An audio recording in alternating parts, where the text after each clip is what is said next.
중앙대 예비 후배님들 안녕. 반가워요. 야, 드디어 수능이 끝났네. 하지만 끝날 때까지 끝난 게 아니잖아. 맞아.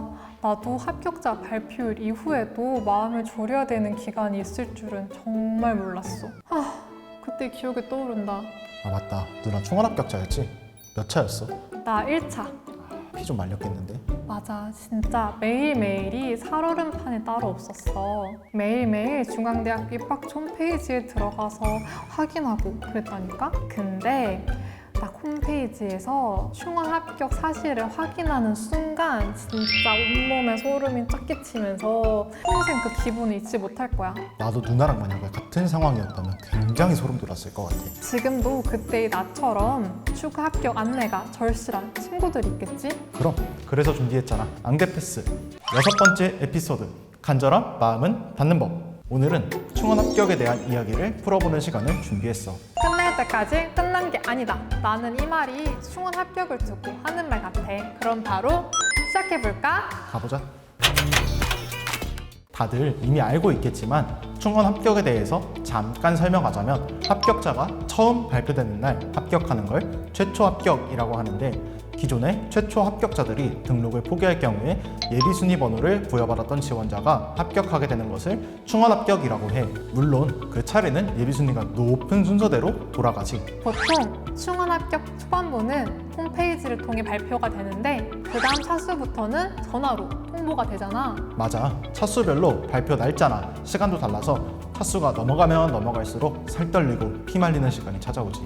그래도 합격 통보를 받는 순간은 모든 걸 보상받은 듯한 그런 기분이 든다고. 그게 바로 충원 합격의 매력 아니겠어? 그러면 누나는 최초 합이 안 됐을 때 어떤 기분이 들었어? 사실 나는 중앙대학교가 상향 지원이었기 때문에 어느 정도 예상하고 있어서 조금은 덤덤했었어. 그래도 사실 살짝 기대했었나 봐. 조금 실망스럽기도 하더라고. 그래도 나는 꼭 추가 합격이 될 거라는 믿음을 가지고 하루하루를 기다렸어. 이렇게 오랜 시간이 걸리더라도 포기하지 말고 끝까지 확인하고 또 확인해야 되는 게 바로 충원 합격인 만큼, 오늘 우리가 예비 후배님들을 위해 충원 합격에 대한 모든 것을 낱낱이 파헤쳐보자고. 먼저 가장 중요한 건 발표 일정이야. 보통 충원 합격 발표 차수별 세부 일정은 수시의 경우 12월 중순경, 정시의 경우 2월 중순경에 입학처 홈페이지를 통해 확인할 수 있어. 2025학년도 수시 모집 충원 합격자 발표는 2024년 12월 19일 목요일부터 26일 목요일 18시까지 발표되는데, 각 차수별 방법이 다를 수 있으니 입학처 홈페이지에서 상세 일정을 꼭 확인해보고, 인터넷 발표일 경우 따로 합격 통보 전화가 오는 것이 아니고 직접 입학처 홈페이지 조회를 통해 합격 여부를 확인해야 하는 것이기 때문에 충원 기간 동안은 홈페이지 공지사항을 지속적으로 확인하길 바래. 아참! 그리고 우리 대학의 경우에는 전형에 따라 예비번호 부여 비율이 정해져 있어. 예비번호 없이 불합격이 뜬다고 해서 아예 불합격은 아니라는 거 꼭 알아두길 바래. 예를 들어 어떤 전형에서 모집 인원의 100%까지 예비번호를 부여한다고 되어 있으면, 모집 인원이 10명이라고 가정했을 때 예비번호 10번까지만 예비번호를 확인할 수 있다는 거야. 그럼 최초 합격자 발표에 충원번호를 확인하지 못한 사람들은 이제 끝난 거냐? 하면 그렇지 않아.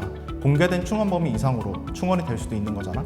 그래서 충원 번호는 차수별로 계속 업데이트가 될 수 있어. 최초 합격자 발표 때는 8번이었는데 1차 충원 합격자 발표 때는 3번으로 바뀔 수도 있다는 거지. 그렇게 되면 어떤 친구는 최초 때는 번호가 없었는데 1차, 2차 조회를 했을 때 갑자기 예비 번호가 생길 수도 있다는 거지. 그래서 입학처 홈페이지에 공지되는 충원 차수별 세부 일정이 중요하다는 거야.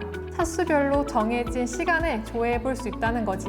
그럼 만약 합격자 발표가 전화 충원으로 전환된다면 예비번호를 더 이상 확인하지 못하는 거 아니냐고? 라고 생각할 수 있는데, 그것도 걱정할 필요는 없어. 일정을 보면 차수별 등록 시간이 공지될 텐데 그 등록 시간에 합격자 조회를 해보면 업데이트된 예비번호를 확인할 수 있어. 전화 발표는 원서 접수 시에 기재한 모든 연락처로 연락이 갈 거야. 만약 충원 합격자 발표 기간 중 전화 수신이 어려운 번호라거나 그동안 전화번호가 변경되었다면 입학처 홈페이지 내에 원서 수정 요청에서 연락처 수정이 가능하니까 미리미리 연락이 가능한 전화번호로 수정해두는 게 안전하겠지? 연락이 되면 지원자 본인 혹은 지원자의 부모님이 전화를 받은 경우 등록 의사를 물어보고 그 외에 사람이 연결되는 경우에는 본인과 부모님께 전화 연결이 되도록 전달을 부탁할 거니까 안심해.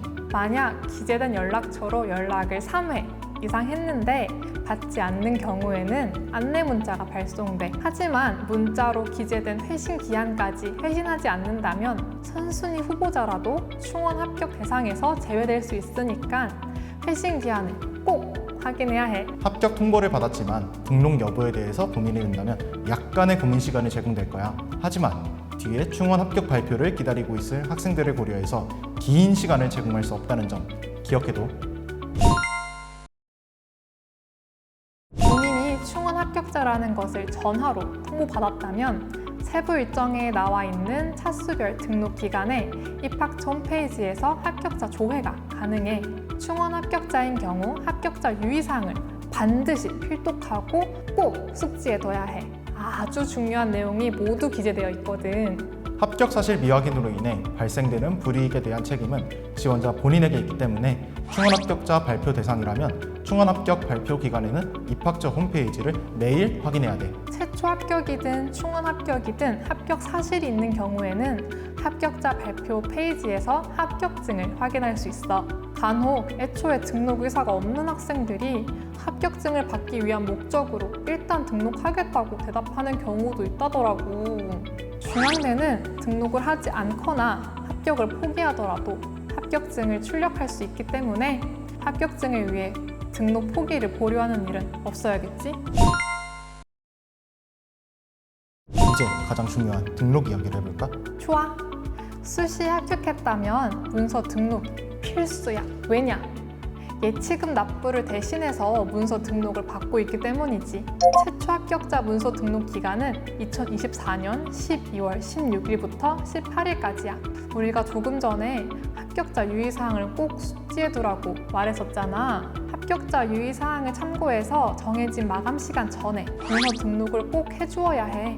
이후에 등록금 납부 기간에 등록금 납부가 되어야 최종적으로 합격자 등록이 완료되는 거지. 만약 정해진 등록 기간 내에 문서 등록을 하지 않는다면 등록 의사가 없는 것으로 간주하여 등록 포기 처리를 해.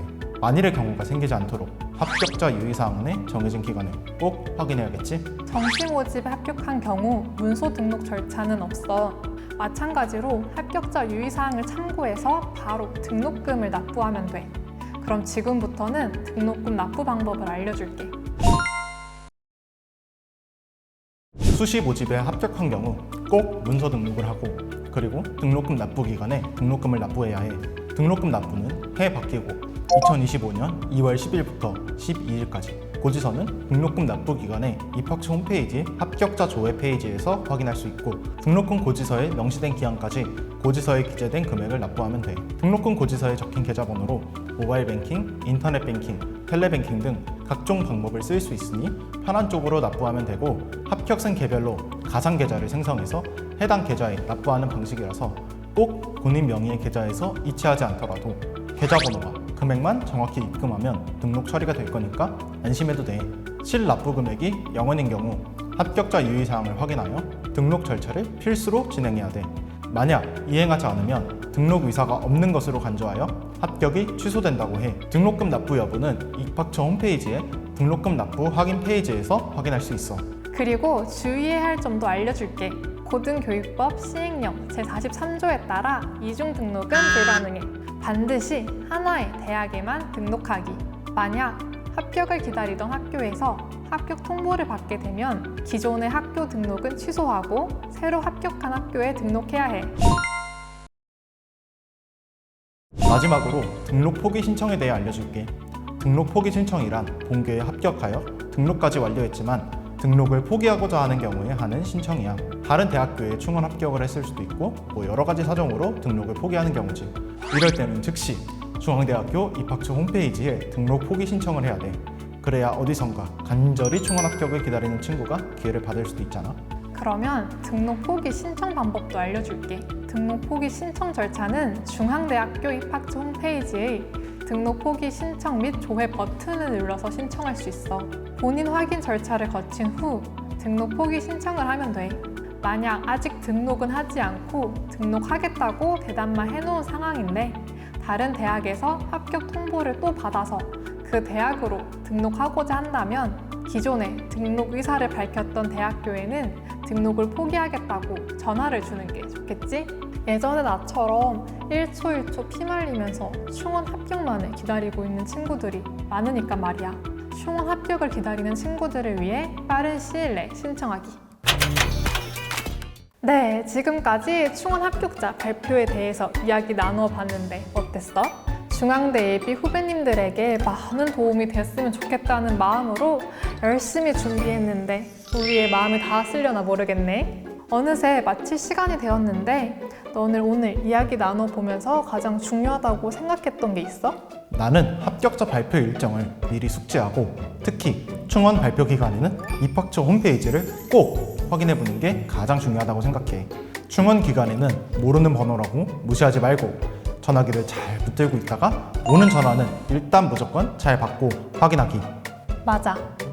나는 이미 등록했지만 포기를 하게 된 경우라면 충원 기간 내에 최대한 빠르게 하기.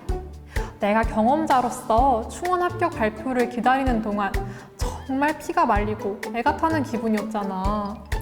그래서 예비 번호를 받아 충원 합격이 절실한 친구들에게 기회가 돌아갈 수 있게 최대한 빠르게 등록 포기를 하는 것도 중요하다고 생각해. 이건 찐 경험자로서 나올 수 있는 조언이다. 그럼 앙대패스 6번째 에피소드 이렇게 마무리해볼까? 오늘 우리의 이야기가 충원 합격을 기다리는 예비 후배님들에게 많은 도움이 되었기를 바라면서 우리는 여기서 인사할게. 중앙대학교에서 만나요.